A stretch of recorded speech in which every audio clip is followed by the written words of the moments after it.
আজকে এখন দীঘাতে চলছে প্রচুর পরিমাণে ঢেউ, একদম গাঢ় টপকে কিন্তু জলোচ্ছ্বাস চলছে। তার সাথে নিম্নচাপ ওয়েদারও রয়েছে, টানা কয়েকদিন বৃষ্টি হচ্ছে, সে কারণে সমুদ্র সৈকত আরও বেশি উত্তাল হয়ে উঠেছে। এবং অমাবস্যা ছিল, অমাবস্যার পোর্টাল থেকেই কিন্তু সমুদ্র সৈকত ভয়ঙ্করভাবে উত্তাল। সেই উত্তাল সমুদ্র সৈকত দেখার জন্য ভিড় জমিয়েছেন বেশ কিছু পর্যটকেরা, প্রচুর পরিমাণে পর্যটকেরা এসে কিন্তু সমুদ্র সৈকতের এই উত্তাল দৃশ্য উপভোগ করছেন।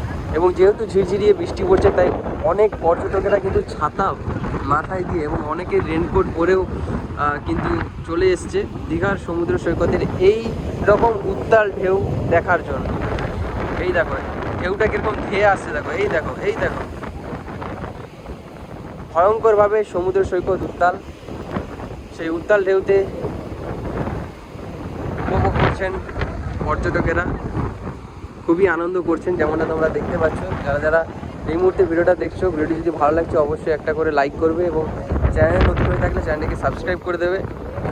আজকের ওল্ড দীঘা সমুদ্র সৈকত, আজ কিন্তু 17ই আগস্ট সোমবারের দুপুরের ওল্ড দীঘা সমুদ্র সৈকত এই মুহূর্তে আপনাদের কাছে ভিডিওর মাধ্যমে তুলে ধরছি। যদি ভিডিওটি ভালো লাগছে অবশ্যই লাইক করবে।